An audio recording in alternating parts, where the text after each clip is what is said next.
और अब बात करते हैं अमेरिकी राष्ट्रपति चुनाव की, जहां पर कांटे की टक्कर देखने को मिल रही है। जो शुरुआती रुझान आए वो एक तरह वन साइडेड नजर आ रहे थे डोनाल्ड ट्रंप की तरफ, लेकिन अब जो आंकड़े आपकी स्क्रीन पर हैं 232 पर डोनाल्ड ट्रंप यानी रिपब्लिकन आगे हैं, 211 पर कमला हैरिस यानी डेमोक्रेट्स आगे नजर आ रहे हैं। और ये कांटे की टक्कर चल रही है, लेकिन सुचरिता इंतजार है स्विंग स्टेट्स का, जहां पर इस समय डोनाल्ड ट्रंप लीड कर रहे हैं और संभावना उनकी जीत की है। लेकिन ये सिर्फ रुझान है, ये सिर्फ संभावना है।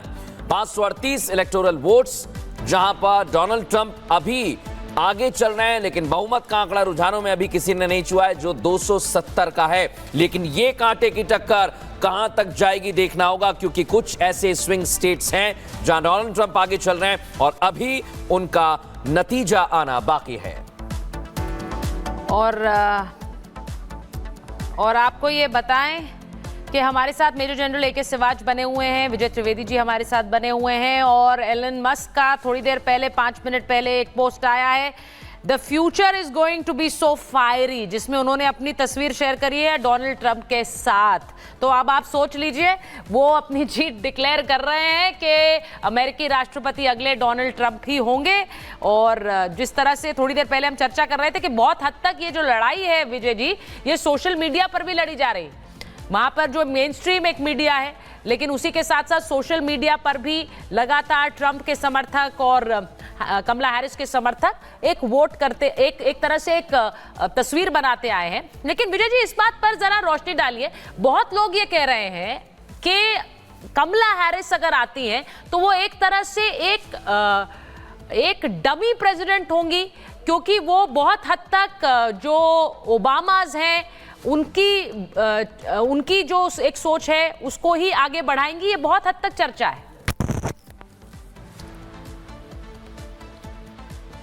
आवाज नहीं आ विजय जी, आप अनम्यूट कर लीजिए।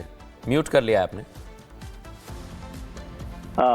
जी। चारिता, बिल्कुल ठीक बात है। बराक ओबामा 2 बार वहां राष्ट्रपति रहे और उनकी बड़ी भूमिका रही है अमेरिका में राजनीति के तौर पर। कमला हैरिस उसी रास्ते पर चलेंगी, इसकी संभावना तो लगती है। लेकिन अब ये प्रधानपति की जैसी बातें करना राष्ट्रपति के चुनाव में ठीक नहीं होगा। कमला हैरिस खुद वाइस प्रेसिडेंट भी रह चुकी है और लगातार अमेरिका की राजनीति में सक्रिय रही हैं, सेनेटर रही हैं, तो वो किस तरह से कर सकती है। मैं एक और चीज का चर्चा करना चाहता हूं कि अभी हम लोग जब वोट्स की चर्चा कर रहे हैं, तो वोट परसेंटेज को यदि हम देखें अमेरिका के पिछले 5 चुनावों का, तो अक्सर मतलब यदि 2004 के मैं चुनाव छोड़ दूं जिसमें जॉर्ज बुश जीते थे, डेमोक्रेट्स को परसेंटेज वोट जो है हमेशा ज्यादा मिला और वो 45 से 50% के बीच में रहे, जबकि रिपब्लिकन्स को केवल जॉर्ज बुश के वक्त में 50% वोट मिले थे। लेकिन जो इलेक्टोरल वोट्स हैं वो हमेशा रिपब्लिकन के फेवर में रहे, इसलिए ट्रंप साहब के जीतने की संभावना बन रही है। लेकिन जिस तरह का मुकाबला चल रहा है, तो मुझे वो अमेरिका के 1800 के और 1824 का चुनाव याद आता है, जब किसी को बहुमत नहीं मिला था। 1800 में जेफरसन राष्ट्रपति बने थे और 1824 में एडम क्वींस बने थे, तो उनको हाउस ऑफ रिप्रेजेंटेटिव ने चुना था। तो उस तरह की संभावना अभी तो कम दिख रही है, लेकिन बड़ा मसला है। हमें चिंता हिंदुस्तान के नजरिए से करनी चाहिए ज्यादा। भारतवंशी कमला जी हैं, कमला हैरिस हैं, लेकिन फिर भी अभी हमारे राजनयिक और जो व्यावसायिक हित है वो ट्रंप के साथ ज्यादा जुड़े दिखाई देते हैं।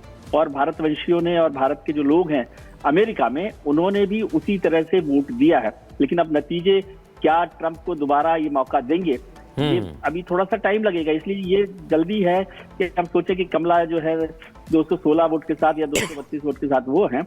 आप देखें कि रिपब्लिकन को हमेशा ही बहुत बड़ा वोट नहीं मिला है जी। जीतने के बाद भी 3 बार, यदि पिछले 5 चुनाव देखें तो 3 बार डेमोक्रेट्स वहां पर राष्ट्रपति बन गए। 2 बार बराक साहब ही खुद बने हैं और 1 बार बाइडेन बन गए। तो अभी इसलिए डेमोक्रेट्स को निराश होने की जरूरत मुझे नहीं लगती। लेकिन भारत में हिंदुओं में, खासतौर से हिंदू वोटर्स में ट्रंप की तरफ ज्यादा रुझान दिखाई देता है। बिल्कुल, और ये रुझान हमें दिखाई दे रहा है। विजय जी, हम अभी देख रहे हैं जो स्विंग स्टेट्स का बार बार जिक्र कर रहे हैं, वहां पर इस समय डोनाल्ड ट्रंप आगे चल रहे हैं। मैं शिवा सर आपके पास आऊं, ग्राउंड पर हम लोगों से बात कर रहे हैं कि वो क्या सोच रहे हैं। भारत के लोग अगर इस चुनाव को देख रहे हैं तो किस तरह से देख रहे हैं। प्रियंका हमारे साथ हैं। प्रियंका, बात करें लोगों से, क्या वो सोच रहे हैं चुनाव के बारे में।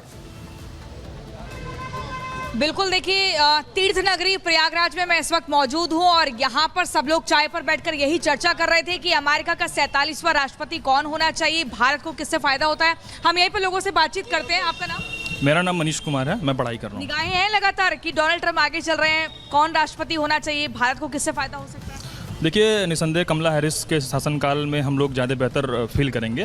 डोनाल्ड ट्रंप जिस तरीके से आ रहे हैं और जिस तरीके से इमिग्रेशन पॉलिसी की वो बात कर रहे हैं, वो यकीनन भारतीयों को बड़ा खतरा होने जा रहा है और न सिर्फ भारत को ही बल्कि एक ओवरऑल ग्लोबल सिनेरियो को भी नुकसान पहुंचने जा रहा है। आपकी चॉइस कमला हैरिस है? जी हाँ, क्योंकि देखिए डोनाल्ड ट्रंप की अगर बात की जाए, हालांकि वो नतीजों में चॉइस नहीं मजबूरी है, क्योंकि डेमोक्रेट्स ने भी जिस तरीके से फिलिस्तीनियों का कत्लेआम करवा रहे हैं लगातार, तो वो मजबूरी है उनको चुनना।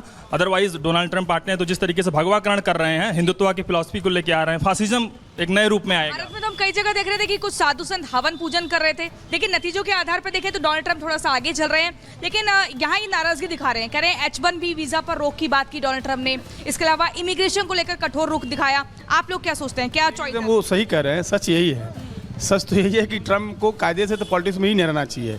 ऐसे लोग जो पॉलिटिक्स से बाहर हो जाना चाहिए। बिल्कुल, ऐसे लोग जो इंसानियत को तवज्जो न देते हों, जो महिलाओं के बारे में उनकी अच्छी राय न हो, सोसाइटी के बारे में अच्छी राय हो, तो ऐसे लोगों को पॉलिटिक्स में भी नहीं रहना चाहिए, मेरा मानना है। और उसका जिस तरह का बयान आता है, जिस तरह का बयान आता है, कौन से बयान से नाराज हो सबसे? अरे बहुत सारे बयान है। एक बताओ। तो गोरा काला किसने बात किया? चलिए, किसने अब शब्द बोला? ठीक है, चलिए बताइए, रेसिज्म को लेकर आप बात कर रहे हैं, यहाँ पे बताइए 47वां जो राष्ट्रपति है अमेरिका का, वो कौन होना चाहिए, कमला हैरिस या फिर डोनाल्ड ट्रंप? हालांकि अभी कुछ भी कहना जल्दबाजी है, लेकिन आपकी चॉइस? नहीं, on the win time lead देखते हुए तो ट्रम्प ही वापस बैक कर रहे हैं।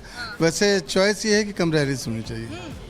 दुनिया में जिस तरह का, देखिए पूरी दुनिया में जिस तरह पॉलिटिक्स चल रहा है, कोविड ने बताया कि दुनिया में ऐसे लोगों की जरूरत है जो इंसानियत की बात करे, मानवता की बात करे। कोविड जो संकट आया, उन देशों में नागरिक ज़्यादा सुरक्षित थे जहां समाजवादी सोच के लोग थे, जहां पूंजीवाद था, ज़्यादा अमेरिका में लोग मरे। समाजवादी सोच आपको नहीं दिखती है डोनाल्ड ट्रंप में? बिल्कुल। अरे भाई, इनसे भी समझ लेते हैं, आप बताइए। अप्रवासी भारतीयों के लिहाज से तो कमला हैरिस का जीतना बहुत भारत के हित में है और ग्लोबल सिनेरियो में भी भारत के हित में है। जैसे यहाँ भारत में उत्तर प्रदेश की 80 सीटें और कहा जाता है भारत का चुनाव जब जीतना है तो सबकी निगाहें उत्तर प्रदेश पे होती है, वहाँ पर कैलिफोर्निया पर होती है और वहाँ पर बढ़त कमला हैरिस ने बना ली है। जी, तो कमला हैरिस जो है भारत के लिहाज से कमला हैरिस बेहतर है। और भारत की अगर डोनाल्ड ट्रंप जीत गए, हालांकि यहाँ सबकी चॉइस कमला हैरिस है, तो क्या नुकसान ऐसा भारत को हो जाएगा जो हर कोई कमला हैरिस? डोनाल्ड ट्रंप के जीतने से कोई नुकसान नहीं, क्योंकि हमारी पॉलिटिक्स जो केंद्र में बैठी है, विदेश नीति इतनी अच्छी है कि इंडिया के कोई खिलाफ वो काम कर ही नहीं पाएंगे, क्योंकि हमारी विदेश नीति इतनी अच्छी है। उसके अलावा हमारे पास वर्ल्ड का सबसे बढ़िया लीडर इस टाइम पे बिल्कुल जितना बढ़िया नरेंद्र मोदी। और लोगों से आप प्रियंका बात कर रही हैं, लोगों की चॉइस है, लोग चाहते हैं, लोग अपनी तरह से सोच रहे हैं, लेकिन अभी आंकड़े हमारे सामने हैं सुचरिता, और ये आंकड़े बहुत कुछ कह रहे हैं, क्योंकि अभी इंतजार है स्विंग स्टेट्स का, जहां पर डोनाल्ड ट्रंप बढ़त बनाए हुए हैं। जी, और 232 रिपब्लिकन्स के पास इस वक्त, यानी कि डोनाल्ड ट्रंप के पास, और 216 216 डेमोक्रेट्स के पास, कमला हैरिस के पास। मेजर जनरल सिवाच, आपसे पूछते हुए, क्योंकि हम बार बार इस बात को एक तरह से उजागर भी कर रहे हैं, हमने देखा भी है पिछले कई दिनों में जो वॉर फ्रंट्स खुले हुए हैं, और आप क्योंकि एक मिलिट्री नजरिए से इसे देखते हैं, डोनाल्ड ट्रंप कमला हैरिस की जगह अमेरिकी राष्ट्रपति अगर बन जाते हैं तो आप तस्वीर और सिनेरियो कैसे बदलते हुए देखेंगे? क्या वो दुनिया की जंग रुकवा सकते हैं? क्योंकि वो दावे तो यही करते रहे हर बार है कि अगर कोई ये युद्ध रुकवा सकता है, स्पेशली रशिया यूक्रेन वॉर जो कि एक फ्रोजन कॉन्फ्लिक्ट हो गई है, लड़ाई चलती जा रही 3 साल से, इकोनॉमी को बहुत ज़्यादा नुकसान हुआ, पूरी वर्ल्ड की फूड, फ्यूल, फर्टिलाइजर के रेट बहुत हाई हो गए हैं, और उसके साथ साथ जो इजराइल के साथ मिडिल ईस्ट में लड़ाई चल रही है, ईरान और उसकी प्रॉक्सियों से, तो मुझे लगता है कि अगर लड़ाई रुका सकता है तो डोनाल्ड ट्रंप और कमला हैरिस में तो डोनाल्ड ट्रंप ही है, क्योंकि कमला हैरिस ने वही पॉलिसी फॉलो करनी है कि जो बाइडन की थी, और ये लड़ाई अभी तक चल रही थी, आगे भी चलती जाएंगी। मगर डोनाल्ड ट्रंप को अगर आप देखें, जो रशिया यूक्रेन वार है, वो बार बार कह रहे हैं कि मैं इस लड़ाई को रुकवा दूंगा, और मुझे लगता है वो रुकवा कैसे सकते हैं। देखो, सच्चाई यह है कि एक तो अमेरिका फर्स्ट उनकी पॉलिसी है, वो नहीं चाहते कि जो अमेरिका ज़्यादा पैसा खर्च करे डिफेंस में, नेटो के लिए, वो कहते हैं हर देश 2% ऑफ GDP इस्तेमाल करे ये अमेरिका ही आपकी लड़ाई नहीं लड़ेगा। वो ये उनका नजरिया ये है कि यूक्रेन ये लड़ाई नहीं जीत सकता, यूक्रेन को आप हथियार देते रहेंगे, लड़ाई बढ़ती रहेगी। जो इलाका जीत लिया है रूस ने 18 से 20% डोनबस का, जापोरिजिया, खारासन, उसको वापस लेना नामुमकिन है। और ऐसे में ये लड़ाई अगर आप यूक्रेन को